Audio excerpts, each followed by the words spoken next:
السلام علیکم وارئرز، کیسے ہیں آپ سب؟ امید کرتا ہوں کہ آپ سب خیر و عافیت کے ساتھ ہوں گے. اور ولاگ لیٹ آنے کے لیے سب سے پہلے معذرت کر لیتے ہیں یار. نیو ایئر ریزولوشن کے اوپر کام کرتے کرتے پتہ نہیں چلا کہ میں نے اپنا چینل کے اوپر اتنی دیر ہو گئی تھی ویڈیوز نہیں بنائی ہوئی تھیں.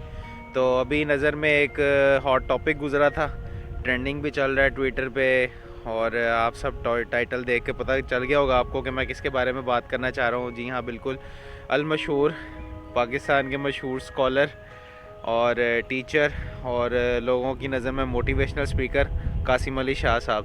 تو ان کے بارے میں بات چل رہی تھی کہ جی قاسم علی شاہ رانگ نمبر ہے, اور یہ وہ اس کی دو وجوہات بنی ہیں. ایک تو یہ کہ انہوں نے عمران خان صاحب کا انٹرویو کیا, اس کے بعد چودھری پرویز الہی صاحب کا کیا, اور پھر شہباز شریف صاحب کے ساتھ بھی ان کی میٹنگ تھی, بٹ وہ کہتے ہیں کہ انفارچونیٹلی شہباز شریف صاحب کی طبیعت خراب تھی, جس کی وجہ سے ان کے ساتھ میری پراپر ایک انٹرویو نہیں شوٹ ہو سکا.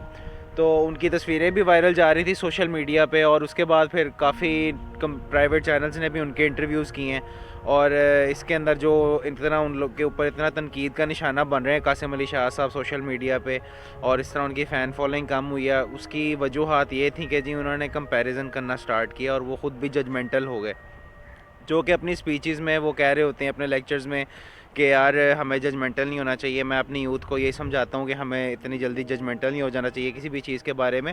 تو وہ خود ججمنٹل ہو گئے تھے. تو وہ بھی ابھی ہم بات کرتے ہیں جی. دو پوائنٹس تھے. ایک تو انہوں نے سب سے پہلے کمپیریزن کیا 92 نیوز کو انہوں نے انٹرویو دیتے ہوئے کہ یار میں نے عمران خان صاحب کی جو رویہ ہے نا اس کے اندر ریجیڈیٹی دیکھی ہے, اور شہباز شریف صاحب کے بارے میں یہ دیکھا کہ وہ زیادہ فکر مند ہے اور ان کی نیچر بہت فلیکسیبل ہے. تو اور پھر اس کے اندر انہوں نے ایک اور بات کی تھی کہ عمران خان صاحب جو ہیں وہ قیامت کے فیصلے ابھی کرنا چاہتے ہیں. تو یہ چیزیں بھی ہیں. اس سے پہلے ہم ایک اور بات کر لیتے ہیں جی. انہوں نے جب چودھری پرویز الہی صاحب کے ساتھ انٹرویو میں بات کی تو انہوں نے بات کرتے کرتے کہا نا کہ چودھری صاحب, ہماری پنجابی میں کہا جاتا ہے کہ جڑا بندہ گھر نوں نہیں سنبھال سکے وہ اپنے ملک نوں کی سنبھالے گا. تو اب یہ بات پہ ہم سب سے پہلے بات کر لیتے ہیں کہ جی وہ خود ججمنٹل ہو گئے ہیں. مطلب آپ جج کرنے لگ گئے ہو یار, یہ کسی کا پرائیویٹ میٹر ہوتا ہے اور آپ نے پرسنل اٹیک کیا ان کے اوپر, اور یہ ایک اچھی چیز نہیں تھی. اتنے بڑے آپ اسکالر ہیں, ٹیچر ہیں, اور آپ نے یہ بات کی ہے دوسروں کو, جبکہ آپ کہتے ہو کہ ہمیں ججمنٹل نہیں ہونا چاہیے, اور خود آپ نے یہ بات کر دی ہے, تو پھر لوگ کیسے آپ کو فالو کریں گے؟ ٹھیک ہے نا. پھر میں یہ بات نہیں کرتا کہ آپ نے عمران خان صاحب کے بارے میں کیا یا آپ نے کسی کے بارے میں بھی کیا. آپ کسی کو بھی آپ کو پرسنل اٹیک کرنے کی آپ کو کوئی پرمیشن نہیں دیتا, نہ ہمارا لا دیتا ہے نہ ہمارا مذہب دیتا ہے. آپ کو نہیں پتہ کہ یار اس بندے نے اگر کوئی اس کا ماضی ہے گناہوں سے بھرا پڑا تو اس بندے نے توبہ کر لی, اور ہو سکتا ہے اللہ نے اس کی توبہ قبول کر لی اور ہمارے مقابلے اس کا رتبہ بڑھا ہو. تو ہمیں اس چیز کا کوئی حق نہیں ہے کہ ہم ان کے اوپر پرسنل اٹیک کریں اور ججمنٹل ہو جائیں کہ یار وہ گھر نہیں سنبھال سکے تو اپنا ملک کو کیا سنبھالیں گے. ہر بندے میں کوئی نہ کوئی خامی ہوتی ہے, کوئی نہ کوئی خوبی ہوتی ہے, کوئی خامی ہوتی ہے. کسی میں خوبی ہوتی ہے لیڈرشپ کی, لیکن یہ خامی ہو گئی ہے وہ گھر کو نہ سنبھال سکے, یا کوئی کچھ پرسنل ریزنز ہوئے ہوں گے جس کی وجہ سے وہ نہیں, ان کی جو میرڈ لائف ہے وہ اتنی سکسیزفل تھی. 2 جگہ انہوں نے 2 شادیاں کی, سکسیزفل نہیں تھی, تیسری پہ اللہ کرے کہ وہ سکسیزفل رہے. تو یہ چیز ہمیں نہیں کرنی چاہیے. اب سیکنڈ پوائنٹ کی طرف آ جاتے ہیں جی. انہوں نے کہا کہ عمران خان صاحب کے اندر نا ریجیڈیٹی بہت ہے, فلیکسیبلٹی نہیں ہے. تو یہ بات ہے کہ شاہ صاحب اور باقی لوگوں کے لیے بھی ایک یہ کہہ لو کہ سبق ہے کہ یار اگر سب فیصلے قیامت پہ اللہ تعالیٰ نہیں کرنے ہوتے تو پھر دنیا میں سزا اور جزا کا کوئی اس میں کانسیپٹ نہیں ہونا تھا.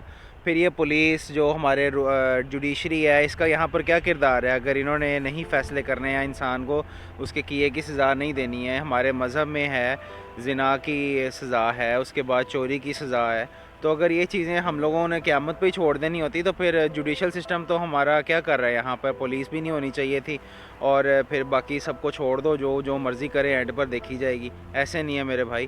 جو اگر آپ جو حقوق العباد کے اندر مسئلے مسائل ہیں نا ان کو جو ہے دنیا میں ہی کرنا پڑتا ہے. ٹھیک, ان کو سزا جزا کا سسٹم رکھا ہوا ہے. ہاں, اگر آپ کا جوڈیشل سسٹم فیل ہو جائے اور کوئی آپ کو اگر رول آف لا نہیں ہے تو پھر وہ اینڈ پر چھوڑ دو اللہ کے اوپر. وہ اللہ تعالیٰ کارساز ہے, اللہ تعالیٰ انصاف کرنے والا ہے, عدل و انصاف کرنے والا ہے. تو وہ چیز ہم پھر اللہ تعالیٰ پر چھوڑ دیتے ہیں, آخرت کے اوپر چھوڑ دیتے ہیں اپنے ایمان کی بیسس پہ. لیکن جب ہم لوگ دنیا میں ہی سزا و جزا کا سسٹم اس کو بنا کر رکھتے ہیں تو اس کی وجہ یہ ہوتی ہے کہ جو ہماری سوسائٹی ڈسٹرب نہ ہو اسے. دیکھیں نا, آپ کسی کا حق مار رہے ہیں, اس بندے کو نقصان پہنچ رہا ہے, سوسائٹی آپ کی ڈسٹرب ہو رہی ہے.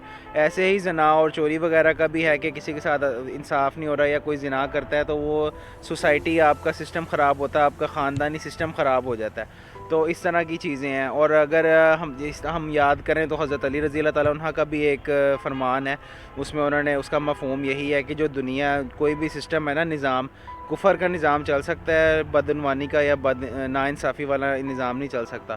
تو پھر یہ عدل و انصاف قائم کرنا پڑتا ہے. یہ دو چھوٹی چیزیں تھیں. آئی ہوپ سو کہ قاسم علی شاہ صاحب تو پتہ نہیں سنیں گے یا نہیں, لیکن آپ جو سننے والے ہیں آپ کو اس سے کچھ سبق ضرور ملا ہوگا. اور میری بھی یہی کوشش ہوتی ہے کہ میں اپنے ہر ولاگ کے اندر کوئی نہ کوئی ایسی چیز کہوں جس سے کسی کو کچھ سیکھنے کو ملے.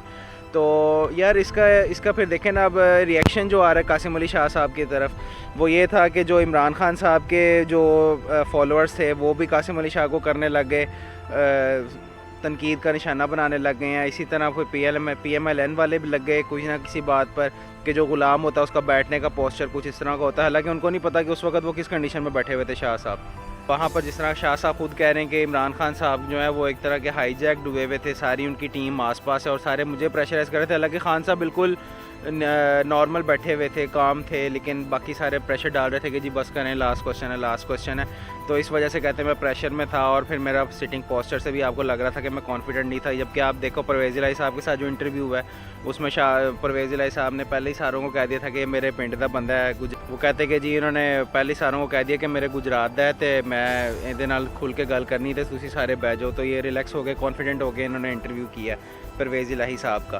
تو یہ چیزیں بھی نہیں ہیں, لیکن اب اس میں یہی ہے نا کہ پھر لوگوں نے تو کوئی نہ کوئی اس میں سے نقص نکالنے تھے نا, کیڑے نکالنے تھے. کوئی کہہ رہا ہے جی انہوں نے ٹیشو چوری کر لیا خان صاحب سے, اور بیٹھنے کا سٹائل ان کا کچھ عجیب سا تھا, بار بار ہنا ہل رہے ہیں اور صحیح طرح بیٹھے نہیں ہوئے ہیں, اور پھر لوگوں کو کانفیڈنٹ ہونے کا لیکچر دیتے ہیں اور خود اس طرح کانفیڈنس نہیں تھا ان کے اندر.